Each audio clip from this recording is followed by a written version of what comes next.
Good afternoon बच्चों। आज हम कक्षा 7वीं विषय सामाजिक विज्ञान में हम लोग क्या पढ़े थे? इतिहास में हम लोग पढ़े थे अध्याय 6 मुगल साम्राज्य की स्थापना। ठीक है, उसका पहला भाग हो चुका है। आज हम पढ़ेंगे उसका दूसरा भाग। ठीक है, तो दूसरा भाग में देखते हैं। सबसे पहला मुगल साम्राज्य की स्थापना किसने की थी? बाबर ने। फिर बाबर का पुत्र कौन बना? हुमायूं, और हुमायूं का पुत्र है अकबर। ठीक है, तो देखते हैं यहाँ पे शेर शाह सन 1540 से 1545 के बीच। आप यह जानते हैं कि हुमायूं को बिहार के शेर शाह के नाम से अफगान सरदार ने हराया और उसे भारत छोड़ने पर मजबूर कर दिया था। शेर शाह का एक अफगान सरदार का पुत्र था और बिहार के सासाराम में उसकी छोटी सी जागीर थी। उसने कई छोटे बड़े राजपूत और अफगान सरदारों को हराया। है ना, यहाँ देख रहे हो शेर शाह सूरी का मकबरा, सासाराम बिहार, ये बिहार में है।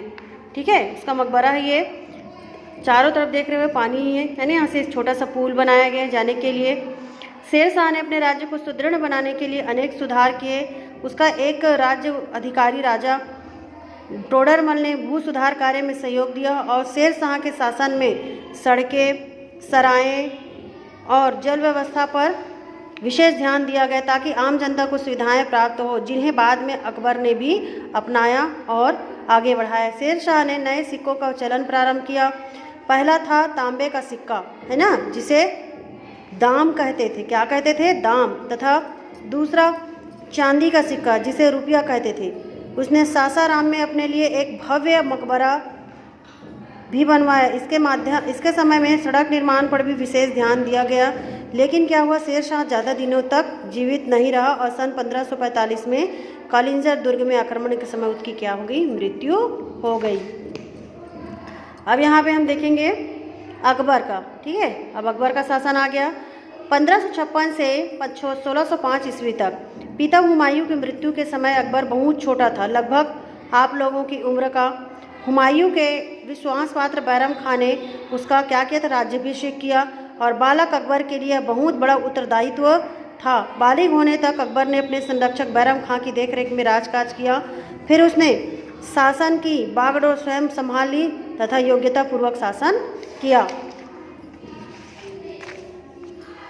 ये अकबर का दरबार है, देख रहे हो, है ना।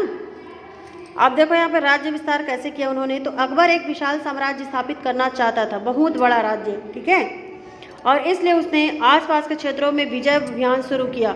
उसकी सेना ने बहुत तेजी से पूरे उत्तर भारत पर विजय पा ली और सन 1561 में मालवा, 1564 में गोंडवाना, 1568 में चित्तौड़ और 1572 में गुजरात और 1574 में बंगाल मुगल साम्राज्य के भाग बन गए। फिर सन 1586 से 1600 के बीच कश्मीर, सिंध, कंधार, उड़ीसा और दक्षिण में बरार, अहमदनगर और खानदेश भी साम्राज्य में मिला दिए गए। मानचित्र 6.1 में इन जगहों को पहचाने बोला, पीछे जो दिए गए थे उसमें। ठीक है, अकबर एक ऐसा साम्राज्य बनाना चाहता था जिसमें भारत के सभी महत्वपूर्ण और ताकतवर लोग क्या करें? साथ दें। शुरू में क्या था? उसके प्रमुख, है ना, शुरू में उसके प्रमुख जो थे अधिकारी व सेनापति बाहर से आए तुरानी या ईरानी लोग थे, है ना। कौन थे? तुरानी, तुर्कस्तान या ईरान के लोग थे। धीरे धीरे अकबर ने भारतीय मुसलमान, खासकर वे लोग जो सूफी संतों के परिवारों के थे, अफगान जमींदारों को सल्तनत का अधिकारी बनाया और वह राजपूत राजाओं को भी अपना अधिकारी बनाना चाहता था। इसके लिए उसने राजपूत राजाओं के प्रति दोस्ती का हाथ बढ़ाया और उसने राजपूत राजाओं से वादा किया कि अगर वे उसकी अधीनता स्वीकार कर लेंगे तो उनका साम्राज्य क्या कर दिया? उनको लौटा देंगे। उन्हें बड़े बड़े पद पर भी दिए जाएंगे और वह किसी भी धर्म के से भेदभाव नहीं करेगा। उसने अनेक राजपूत परिवारों के साथ वैवाहिक संबंध स्थापित किए। उसने जयपुर के पास स्थित आमेर के कछवाहा वंश के राजा भारमल की सहायता की तथा उसके पुत्र भगवान दास तथा पोते मान सिंह को शाही सेवा में ऊंचे पद दिए और राजा भारमाल ने अपनी बेटी का विवाह भी अकबर के साथ कर दिया। शादी के बाद भी राजपूत रानियों को संपूर्ण धार्मिक आज़ादी थी, है ना, अपने धर्म को मानने की पूरी वहाँ पे आज़ादी थी। अकबर की राजपूत नीति के कारण अनेक राजपूत राजाओं ने उसकी अधीनता स्वीकार की और मेवाड़ के राणा प्रताप को छोड़कर राजस्थान के लगभग सभी शासक अकबर की अधीनता स्वीकार कर चुके थे, है ना। महाराणा प्रताप के बारे में सुने होंगे, है ना। महाराणा प्रताप ही एक ऐसा राजपूत था जो कभी भी अकबर की अधीनता स्वीकार नहीं किया, है ना, और न करना चाहता था। वो हमेशा उसके लिए लड़ाई लड़ते रहा। अब देखो अकबर और राणा प्रताप के बीच क्या हुआ। सन 1576 में अकबर ने राणा प्रताप के खिलाफ राजा मानसिंह एवं राजकुमार सलीम के नेतृत्व में एक विशाल सेना चित्तौड़गढ़ भेजी और मुगल सेना और राणा प्रताप की सेना के बीच हल्दी घाटी में युद्ध हुआ। इस युद्ध में मुगल सेना विजयी हुआ, किंतु राणा प्रताप ने हार नहीं मानी।